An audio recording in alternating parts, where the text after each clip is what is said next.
So I was speaking to somebody that I work with, many of you may have met, his name's Greg Viner. I just call him G Money, that's just what, I don't recommend that to everybody, but it works for Greg in the baking industry. And we were kind of chatting about things. I said, it's funny to do an inspirational message right? And look out at so many people who have inspired so many people to do inspirational things themselves, right? And so when you look at people who have inspired people from all ages to get more involved in the community, to do more for everybody else and to put themselves last and do more forward. And so the first thing I would say is thank you to all of you for taking that time and the effort and the energy to always put other people before yourselves. So I'd like to read something while I'm here. That's okay. In the tapestry of life, each thread, no matter how small, contributes to the grand design. As Rotarians, we are those threads, weaving together a legacy of service and compassion. We gather here today not just as individuals, but as a collective force for good. Our shared commitment to service above self ignites a spark within us, a spark that illuminates the path towards a brighter future. Remember, the impact of our actions ripples far beyond our immediate surroundings. A simple act of kindness, a helping hand extended, can create a chain reaction of positive change. By embracing our Rotary values, we become catalysts for transformation, empowering others to reach their full potential. Let us honor the legacy of those who came before us, those who laid the foundation upon which we stand. Let us build upon their work, expanding the reach of our service and inspiring others to join our cause. Together, we can make a difference. Together, we can create a world where compassion prevails, where hope flourishes, and where every individual has the opportunity to thrive. So let us go forth with renewed vigor, embracing the challenges before us with courage and determination. Let us be the embodiment of Rotary's ideals, making our mark in the world, one act of service at a time. Have a happy Thanksgiving, everybody. Thank you very much. Thank you, Casey.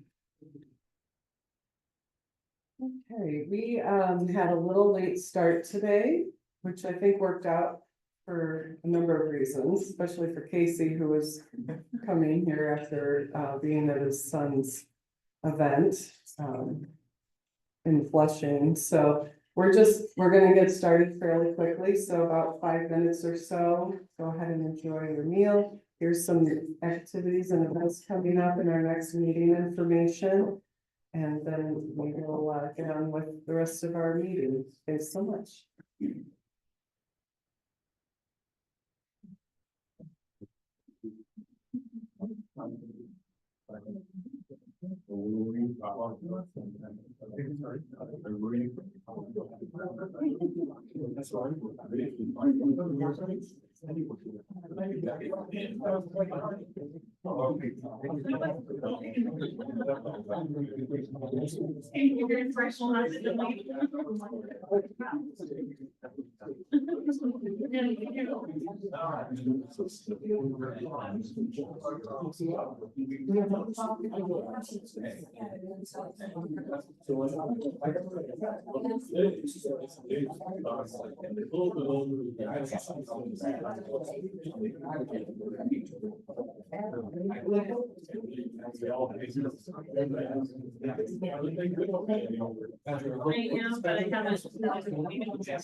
Always nagging people on first. So, I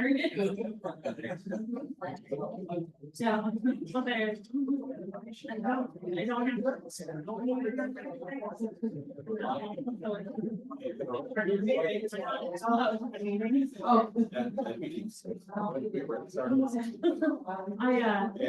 I only work out of the house. And then work out in I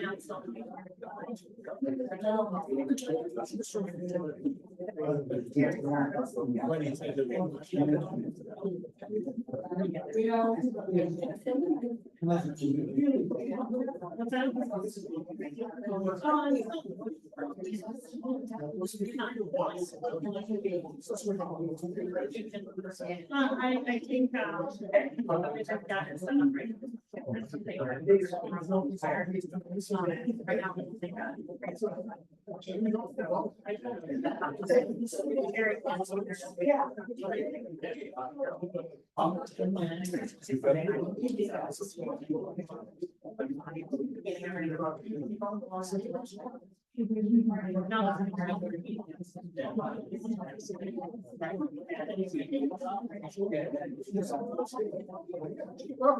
What's that?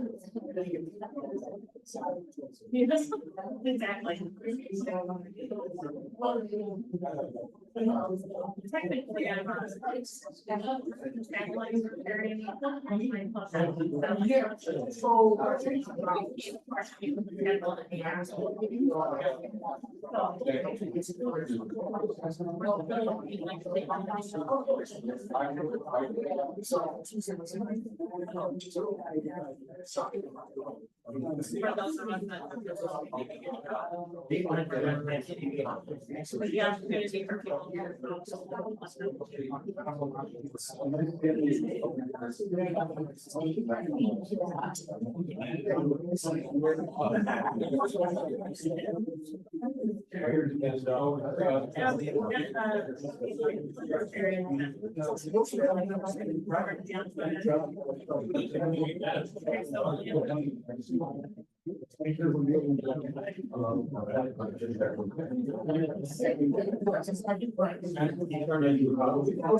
And some of them kind of cover the material tells about the experience of the township.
Yeah, yeah, that world famous service.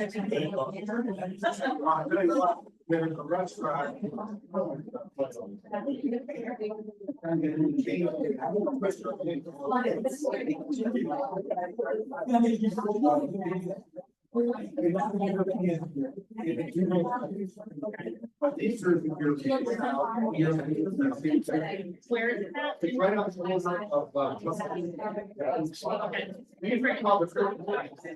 Okay.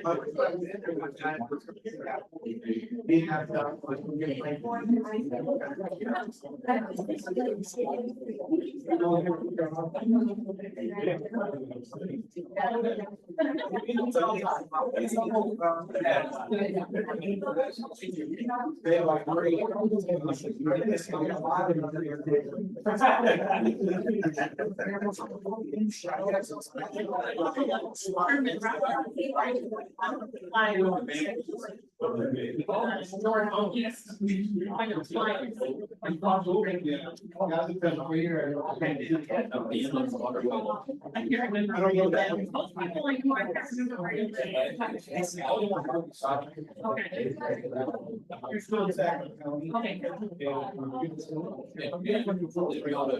Okay, so my whole family is originally, my parents, They're like the brothers. My dad. All right, we'll just be short. Sorry about that. We've got quite a bit to get to today. So we're gonna start with guest introductions. Welcome our guests. So when I read your name, if our guests would kindly stand so that everyone can see you and welcome you to our club. Just so happy to have you here. Kim Aldrich, Kalamazoo College, retired guest of Mike Chafee. Dan Dennis, guest of Jean Dennis, our speaker today. Dan is his better half. Talia Abdullah, executive director of the Gloria Coles Flint Public Library, guest of Anne Marie. And we'll see her again in a few minutes. Karen Wilkinson, Reg Lancaster's better half. And we have Bobby's guests. I'll just start with that. Dr. Rama Kamala. Welcome. His mother, Samathi Makamala. His son, Devin Makamala. He's a PhD candidate, so we'll be calling him doctor at some point here. Marcy Kasani, he's a high school student and Dr. Samoya, cardiothoracic surgeon, guest of.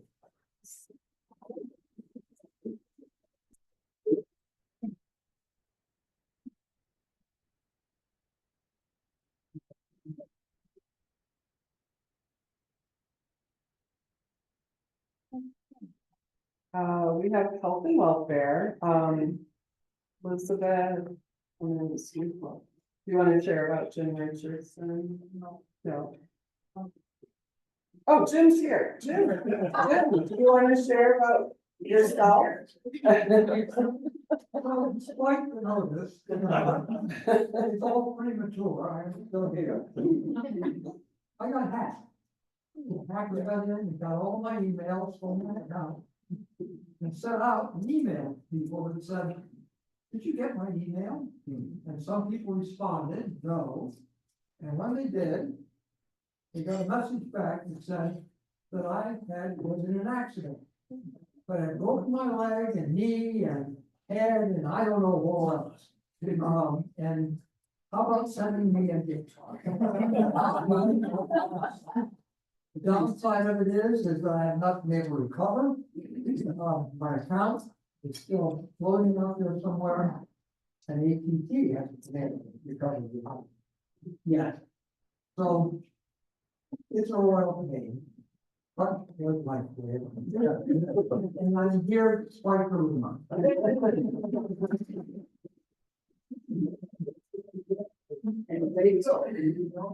All right, before we get to Bob, is there any other news of anyone that's health and welfare that we did? Hearing that, Bob, I'd like to invite you up.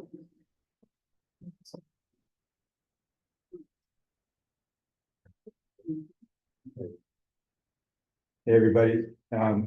Thank you for the opportunity just to share my own health and welfare story, just an update. Some of you may have heard it. It may be news to some.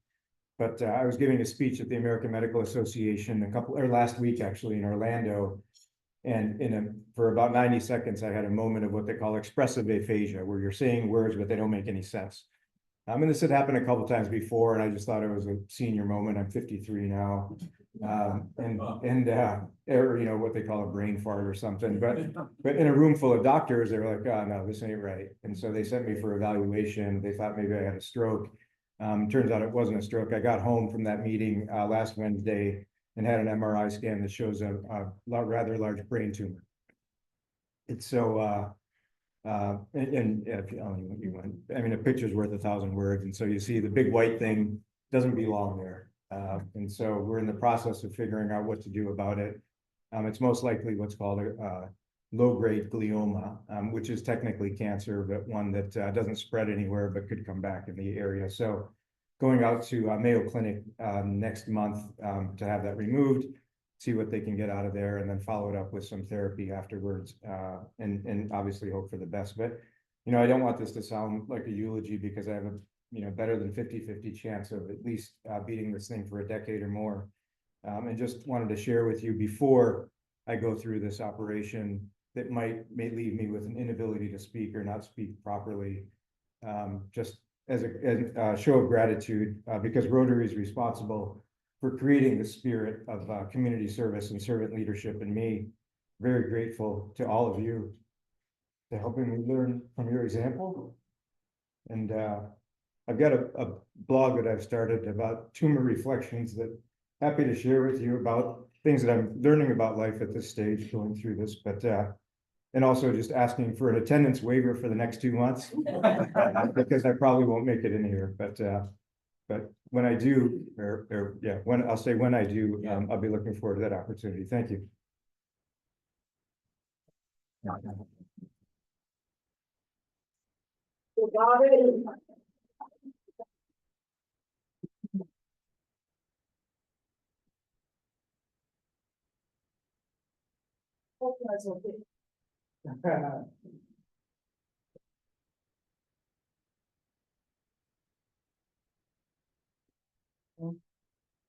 Bobby's always the teacher, and we're always so grateful to have you as someone who provides so much guidance to everyone in Rotary and in our community. And even when you're facing something like this, forever the teacher. And we appreciate you so much, Bobby, and we'll be with you right along the way.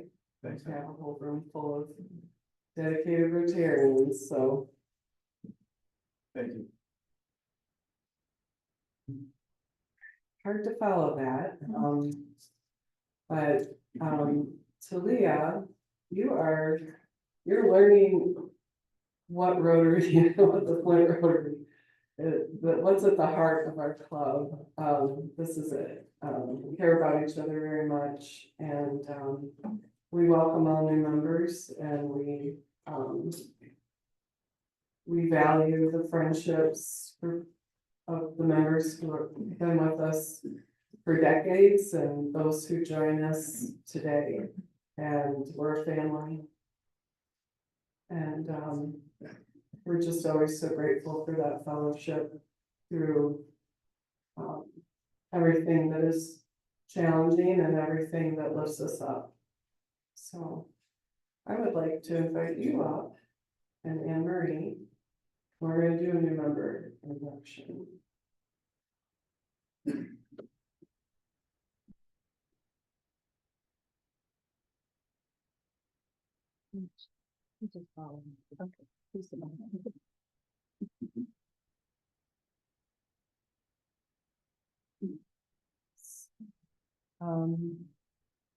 We had the pleasure of Talia joining us earlier this year as a presenter, and oftentimes our presenters become our members, and so we're so grateful that you have decided to join Rotary, and thank you to Anne Marie, who's gonna do her introduction. But first I will share the new member induction. The ideal of Rotary is service, and our motto is service above self. The object of this club and all Rotary clubs is to encourage and foster this ideal as a basis of worthy enterprise. In particular, we encourage and foster the development of acquaintance as an opportunity for service, high ethical standards in business and professions, the ideal of service in each Rotarian's personal, business, and community life, and the advancement of international understanding, goodwill, and peace throughout the world. Talia, you are now part of this effort. Accordingly, as we welcome a new member to our club, It is an opportunity for all of us to remind ourselves that we are judged by the Rotary four-way test of the things that we think, say, and do. Please join me once again in the four-way test. Is this the truth? Is it fair to all concerned? Will it build goodwill and better friendships? Will it be beneficial to all concerned?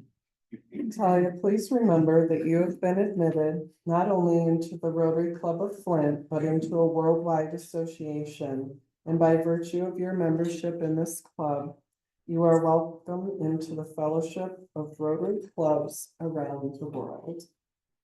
Fellow Rotarians, please welcome our newest member, Talia Duke.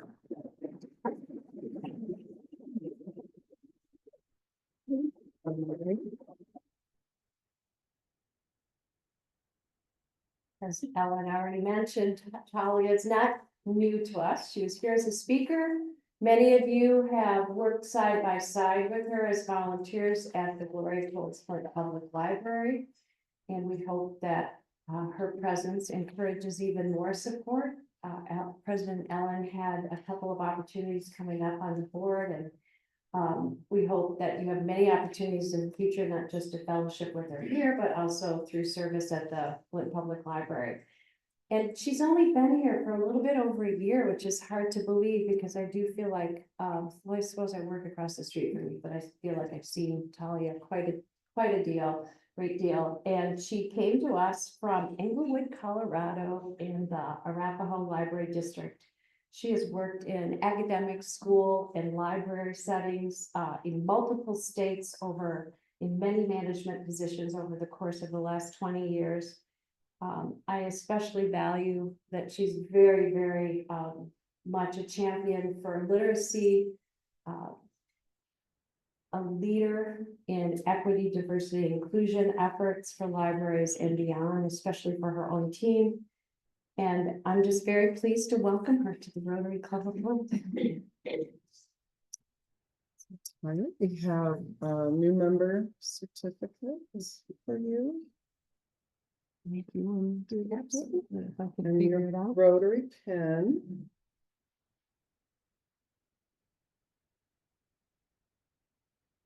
Supposed to. Chris. Right. This is why I have only the magnetic ones. So really not getting that, it's just my thing. It's a trick pen. Jerry Noodle, he gave us a trick pen. That is not just me. Here, I'll give you one.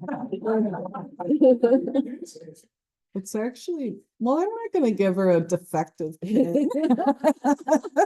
I'm gonna get you a new pen. I don't like this pen. No. So we won't get you a new pen. I don't know. Well, you got two, all right. There's gotta be one in the bunch, right? So you're supposed to have about 4 of these and all my purses. Your buck and I'll hold on to this. Good afternoon, everyone. Thank you all so much for the warm welcome that I had when I was here as a speaker that made me want to definitely come back and be a part of this. As Anne Marie mentioned, I've been here about 15 months in Flint, and one of the things that I realized is missing for me is service. I'm always ingrained in the community that I have lived, worked, and played in, and I'm realizing I need to be of service in addition to the service that I provide on the days that I'm at the library. So I'm looking forward to working alongside of you for being a service in our Flint community and beyond, and just really being here, making connections with you all and with our community. Thank you so much.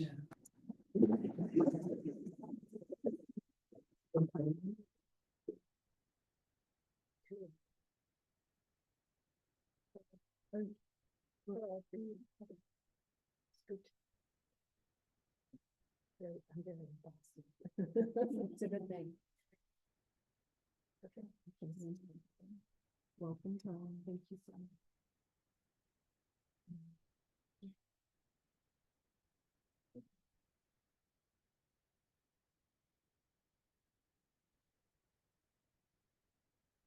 Good to see our club grow.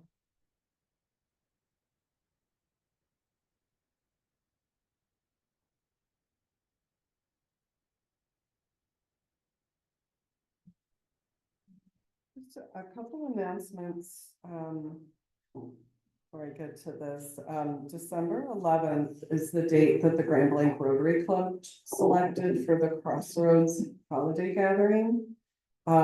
He sent an announcement to me to forward out to our club. So that's the gathering of all Area 7 clubs. It's just a holiday gathering. Oliver Tees is catering the event. We have to RSVP by December 5th. So I will forward that out to everyone today, and you can RSVP to the contact information that's provided in that. And feel free to bring family, bring a guest. It's wide open. It's $20 a person.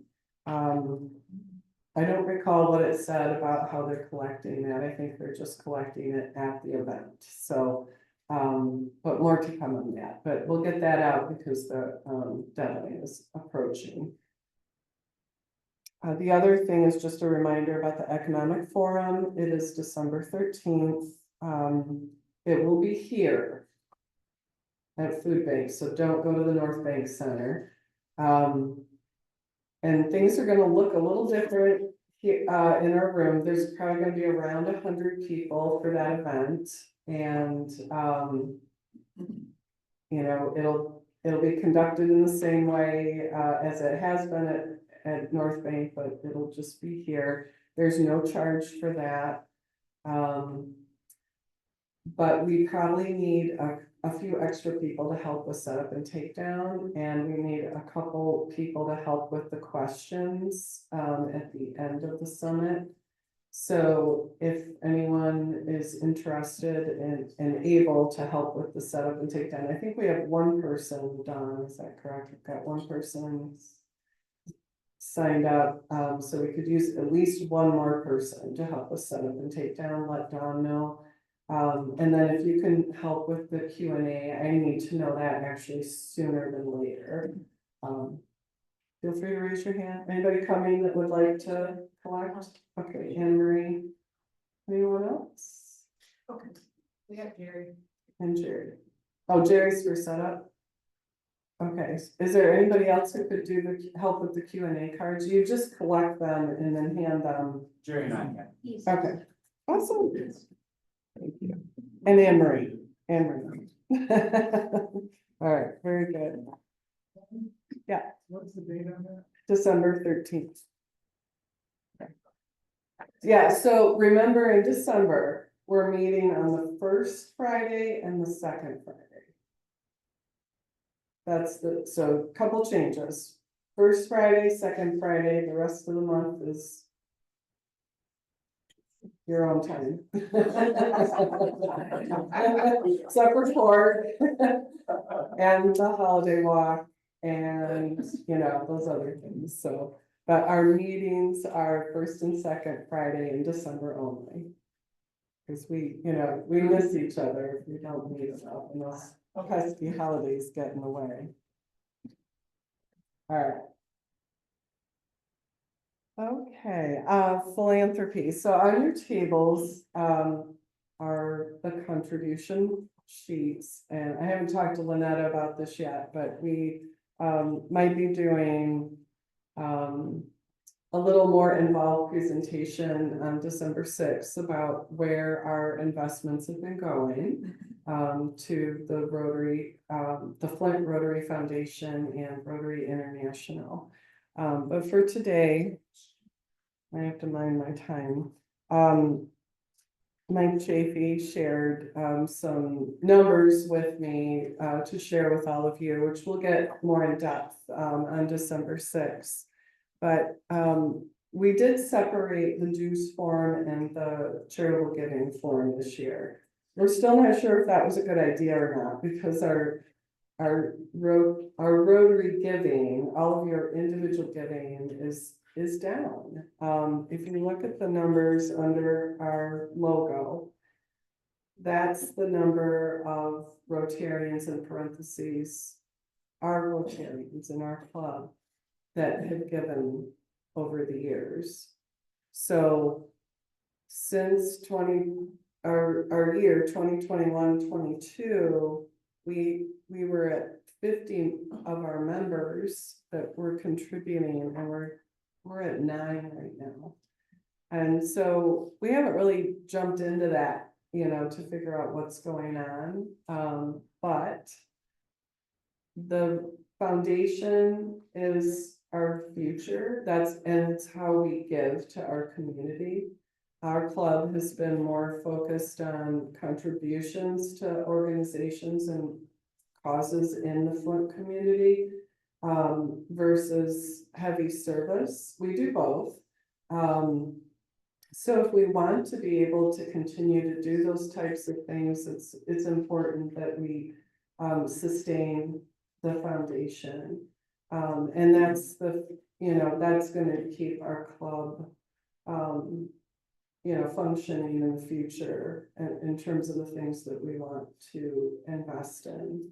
So the form on your table, if you haven't had a chance to complete that and you would like to, please do so and send it in. You make those contributions yourself, and it's any amount that moves you. If you have questions about that, please reach out to me or to any past president, reach out to Mike and Amy.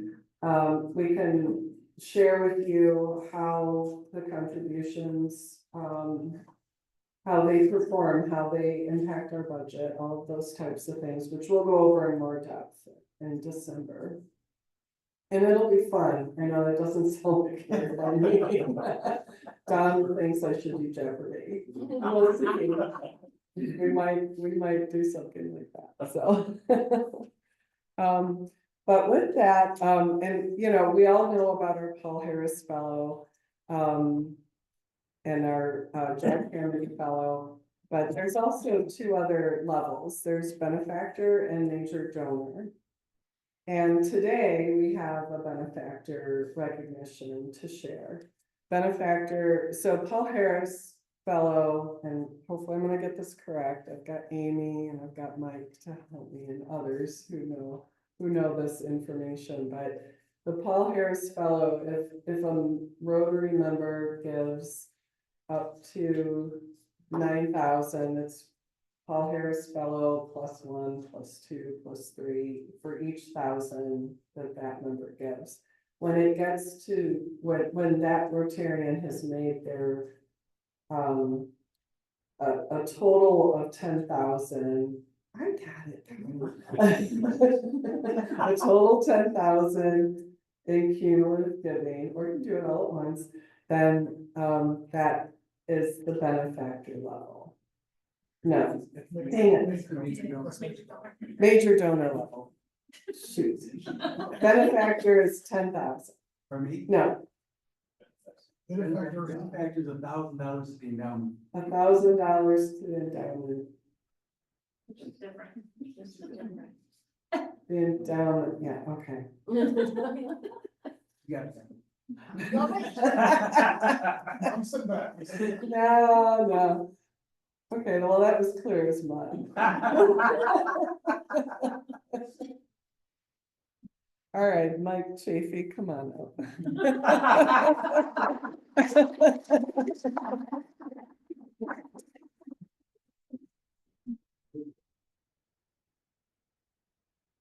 So Mike Chafee is receiving the benefactor recognition today.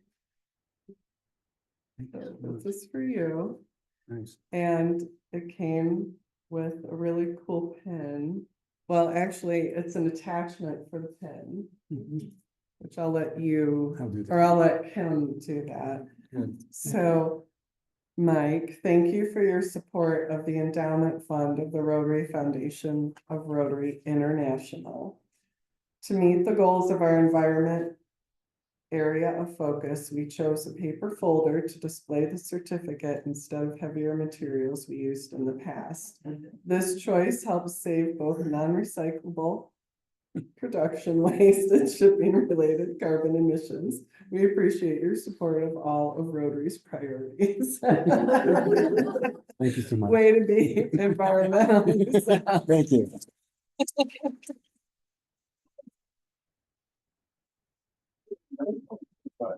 Little levity. Thank you, Mike.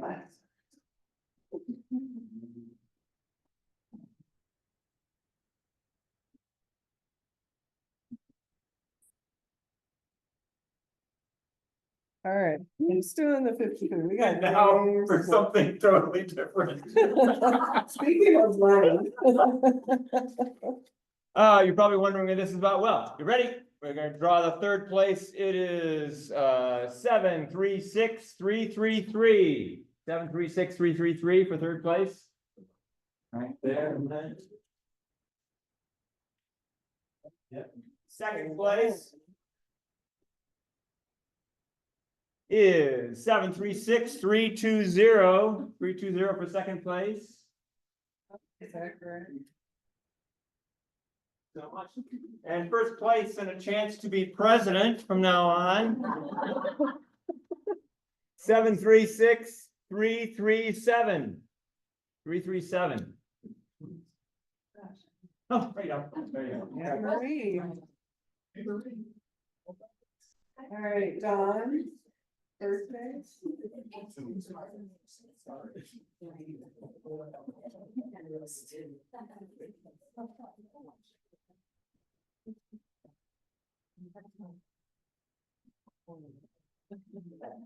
I can almost read this. All right, this is when we recognize the November birthdays because it is the last meeting of the month of November. So please help me in wishing our November Rotarians a happy birthday. Lauren Coney was born on November 9th. I think her sister was too. Tyler Presso was November 9th as well. Rodney Lantine was November 11th. Our own Casey Lester was November 17th. Jerry Hill is November 19th. Kassan Saab is November 22nd, and Katie Baxter is November 24th. And unfortunately, they left my name off. Oh. My birthday was the day after rifle season opens. The 16th. Thank you. So let's go ahead and wish our Rotarians both here and not with us today. Not because they're not with us today, but they're just not here today. A happy birthday. Ready? Happy birthday to you. Happy birthday to you.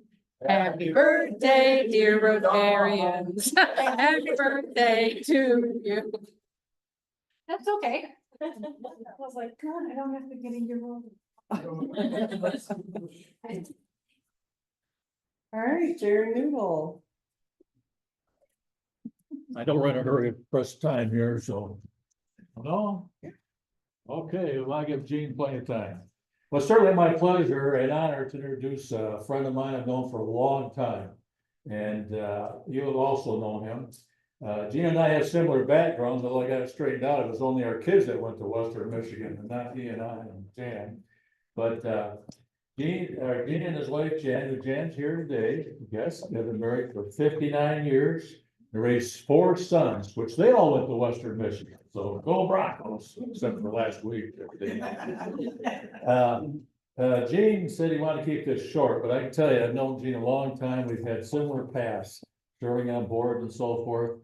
And that's where our similarity ended, because Gene is a solid, good thinker. He can think through problems, solve them in his own quiet way. He's led business over the years. Universal Systems, which he grew to a large firm here in the community. And he's just done a great job, helped a lot of us Rotarians, serving on committees to help the new presidents. So we always appreciated Gene and those spots.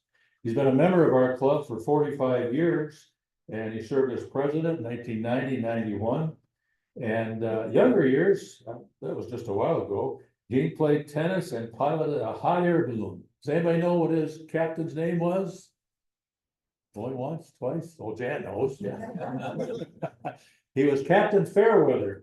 He reminded me, Fairweather with a P, PH, Fairweather. So, and then after retiring, his interest again focused on photography and traveling. And I had to learn a new term. I hope I get this right. He's our own Rotary resident photophile. All right, so he'll tell you all what that is. So we want to bring up Gene, our own Rotary resident photophile. Let's give Gene a rowdy Rotary welcome.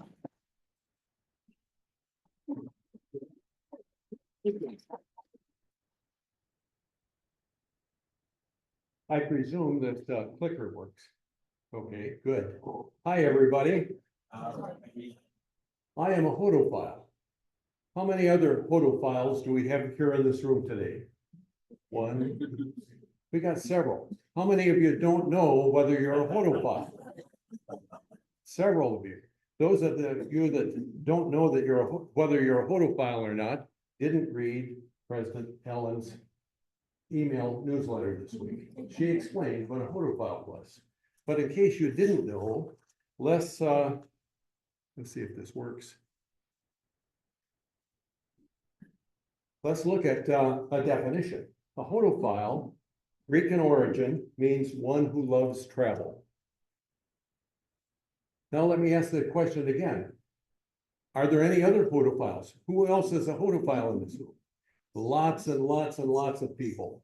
That's really good. I'm glad to know that we're in good company. Now, my wife Jan and I have visited all 7 continents. At last count, we think we've been to at least 84 countries. People frequently ask, what's your favorite place? Where did you enjoy most visiting? And the answer has to be a solid Antarctica. This is the southernmost continent in the world, and it's a land of extremes. It's the coldest, driest, windiest, and highest continent in the world. How do you get there? It's pretty easy. You start from an airport in the United States, fly due south to Ushuaia, which is the southernmost city in the world, get on a boat, travel 750 miles across the Drake Passage, the roughest sea in the world, and end up here in the Antarctic Peninsula. It's a 1,000-mile long peninsula with a finger sticking about a straight north out of the continent of Antarctica. Enough talking about this. Let's take a look and see what it's all about.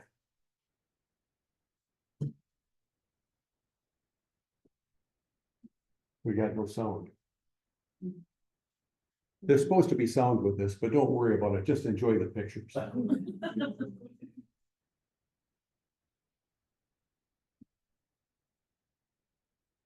Is there a mute button or something on this?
In this 1 minute of very brief pictures about Antarctica, let's take a minute and a second and reflect about what it's all about.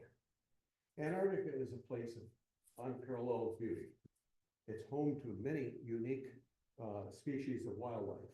In fact, penguins, which live down there, if you stand in a spot too long along the shoreline, they'll walk right over your feet. It's unbelievable. It's a rugged environment and it shouts adventure. Antarctica is this photophile's #1 spot in the world in which you should visit. If it's not on your bucket list, put it there and raise it to the top. It's well worth it. I'd like to give you just a tip from Jean about traveling. About how you travel, especially long distances and long periods of time. Plan your trip by laying out all the clothes that you're planning on taking on your bed. Stack next to the clothes the cash that you're planning on taking. Then take half the clothes and twice the cash.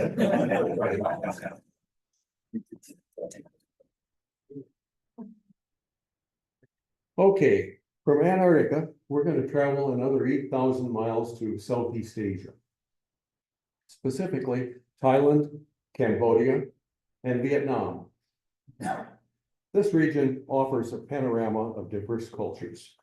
A lot of history and natural beauty exists in this area of the world, from ancient temples like Angkor Wat in Cambodia, and the vibrant festivals that exist in Thailand, and stunning landscapes in the Mekong Delta. They're all absolutely wonderful places to be. Best of all, this land, this area, has the most wonderful people that you can ever imagine. They're respectful, they're friendly, they're genuine, and they really, truly make you feel right at home. The people alone make it well worth the trip to visit there. Well, let's go there and take a quick look.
Reflect for a minute about Southeast Asia.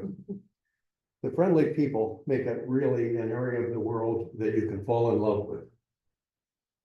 Their diverse cultures and history are quite intriguing. The urban and rural landscapes are really stunning. These really make Thailand, Cambodia, and Vietnam this photophile's #1 place in Southeast Asia to visit. Now, another travel tip from Jean. Never pass a restroom without stopping.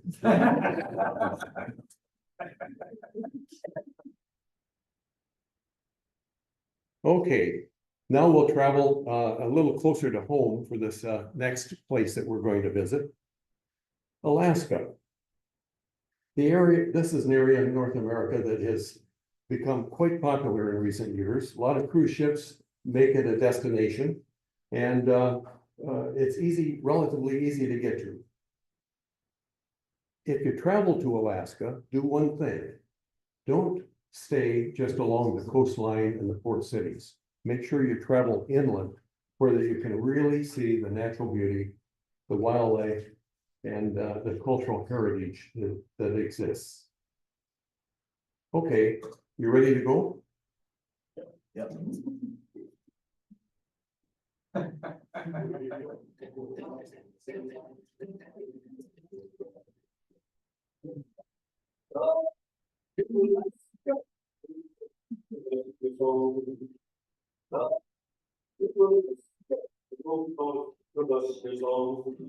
Big Sam left Seattle in the year of 92. With George Pratt, his father, and his brother Billy too. They crossed the Yukon River and found the lands of gold. You go that old white mountain, just a little southeast of Nome. Sam crossed the majestic mountains to the valleys far below. He talked to his team of huskies as he marched on through the snow. With the northern lights of running wild, the land of the midnight sun. Yes, Sam McCord was a mighty man.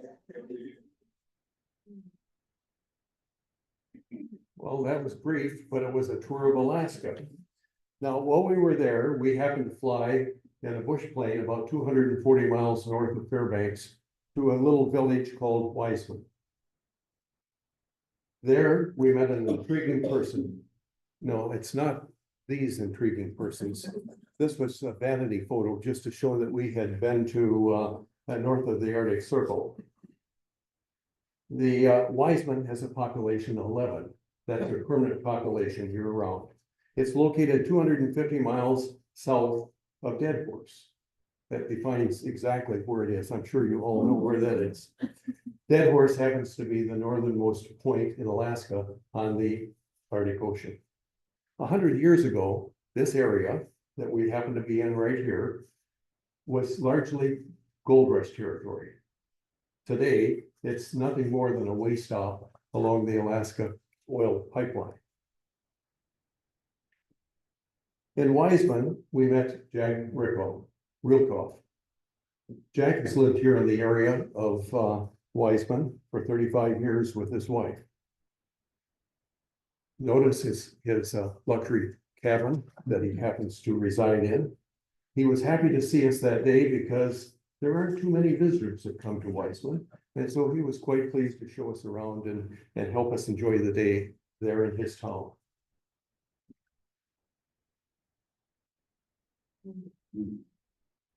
Now, this is a better view of his two-room cabin. Note, there is a vegetable garden. Whoop, whoop, whoop, whoop. I got too far ahead, didn't I? Pushed too many buttons.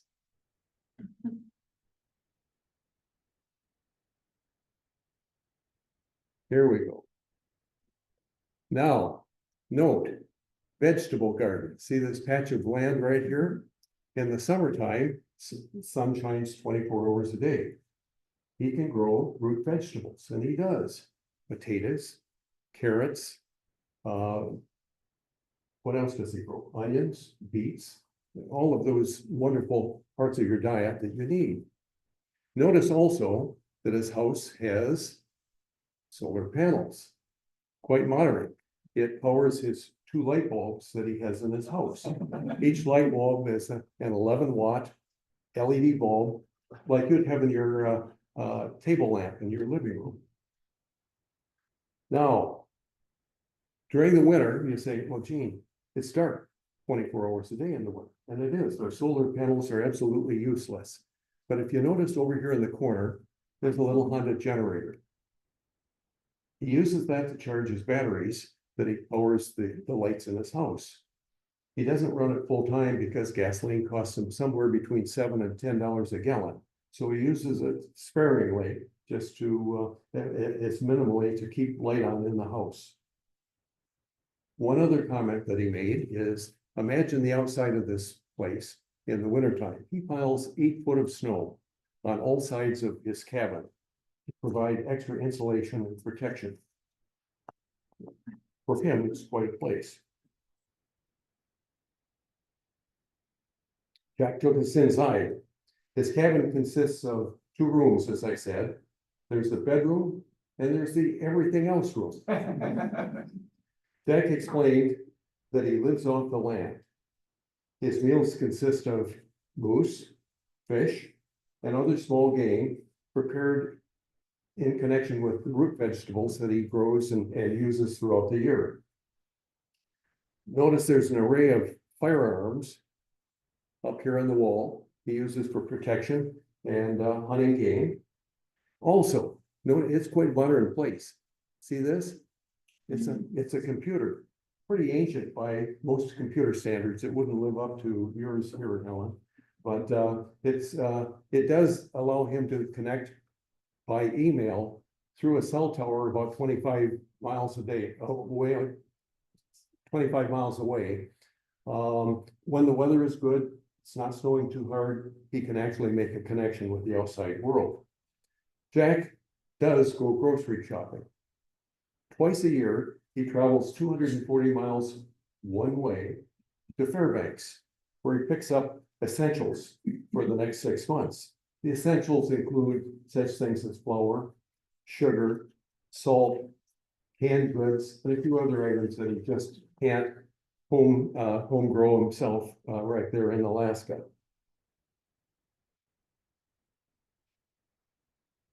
Now, how does he heat his place?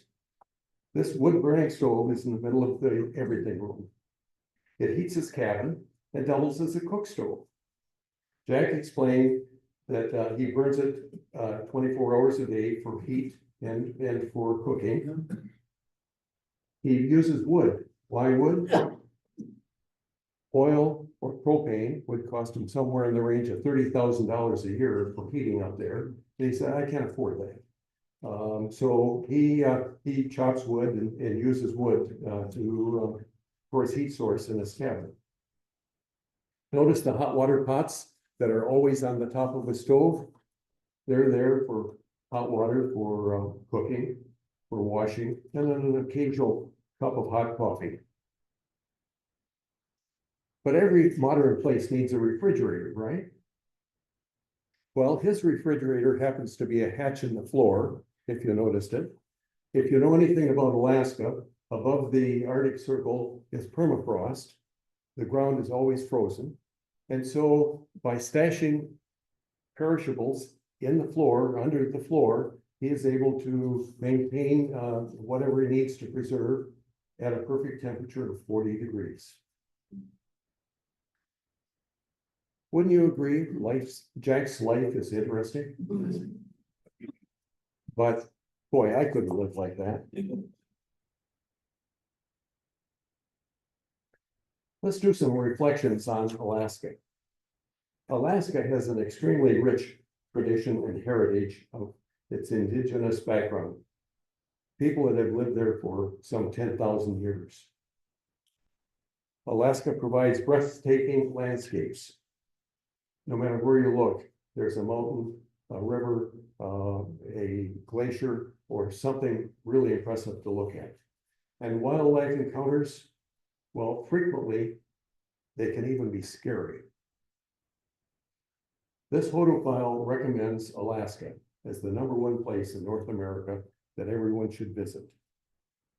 Have you been there? How many people have been to Alaska? Quite a few people. That's good.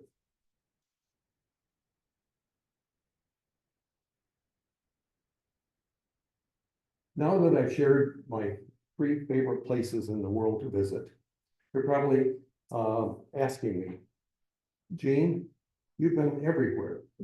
And my response is no, but it's on my bucket list. And now it's your turn. Have we got any time? Not much. Has anybody got a question or a comment quickly? Back there. For me? Yes. I'm curious, you go on tours, when you go on all these trips, you take a tour every time, or do you do things individually? You know, we're too old to do things individually. So most of our touring, especially in the last few years, has been through Viking Cruise Lines.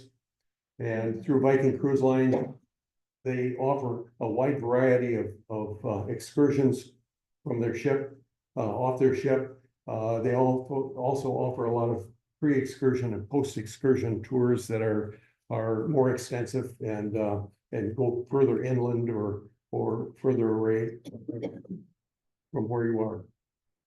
Yes, What was your first trip outside of the United States? Canada. Besides Canada. Besides Canada, the first long trip that we took was in 2015. Viking Cruise Lines had always had river cruises in Europe. Started with their first ocean ship. It happened to be the Viking Star. And they put out an advertisement and we said, we got to be part of that. It was a 49-day cruise and it went from Istanbul to Stockholm, Sweden. It was one of those things. I don't know whether I can live that long on a ship. We got done, and as soon as we got done, it was a matter of where else can we go? And since then, we've been on 1.5 world cruises all the way around the world and numerous other shorter excursions in various areas, totaling 89 or 84 countries. One last question. Right here, Don. So when you were in Antarctica, everybody had on the same coat. So do they give it to you to make sure you don't freeze to death? Yes, Okay. yes. They provide you with a list of what you should take and then provide you with a red Arctic parka. Okay, if you notice some of the parkas were yellow. The yellow, they call those yellow penguins because they're the crew. They're the ones that are looking out for the red parkas, the red, the red penguins. But yeah, they provide you with, that basic coat. And you think Antarctica is really cold. The peninsula, Antarctic Peninsula that you visit, it's summertime down there. It's about the same temperature winter in here. 20 degrees at night, 30 degrees in the daytime. Really, it's really quite comfortable. Okay, I've got the hook coming here. So let me just share with you my favorite thought about travel. The world is a book, and those who do not travel read but one page. Oh, wow. Thank you, everybody. If you got more questions, I'll play around. Thank you very much. Thank you. You bet.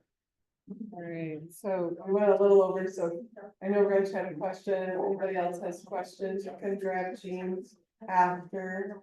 So Jean, thank you so much for being our presenter today. Very interesting, and it makes everybody want to get into their travel accounts and see where we can all go soon. So in appreciation for you joining us today as our speaker, a donation has been made in your name to Rotary International to support the global eradication of polio. Thank you so much. Special thanks to the Rotarians who served today. Inspirational message was Casey Lester. Speaker introduction was Jerry Noodle. Set up and take down was Kyle McCree. Bulletin notes, John Hibbard.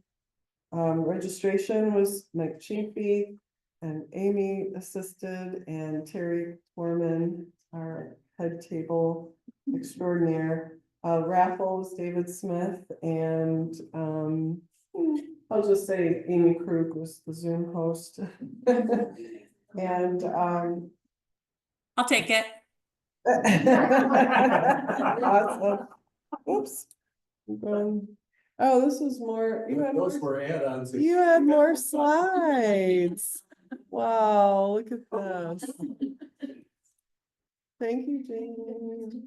And there's everybody. Oh, Can you share us pictures with the newsletter, like a link? Can we load them or something, if you wouldn't mind? We can do what? Amy's wondering if, the pictures can be shared via the newsletter. Talk to Elizabeth about that. Put it on YouTube. Oh, Amy said they could be put on YouTube. So, all right, well, thanks everyone for being here. Bobby had to leave with his support cable to go to a doctor's appointment. Imagine he's doing a lot of that today, or I mean, lately, and we'll keep him in our thoughts and prayers as he goes through this journey, and let us change the world by embracing the magic of Rotary. We are adjourned.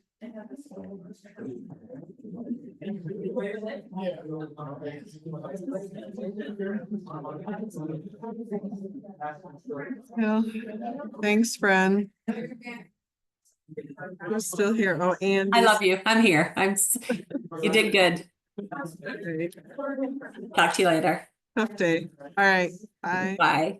Bye, Andy. I was the only table without a PhD. Oh.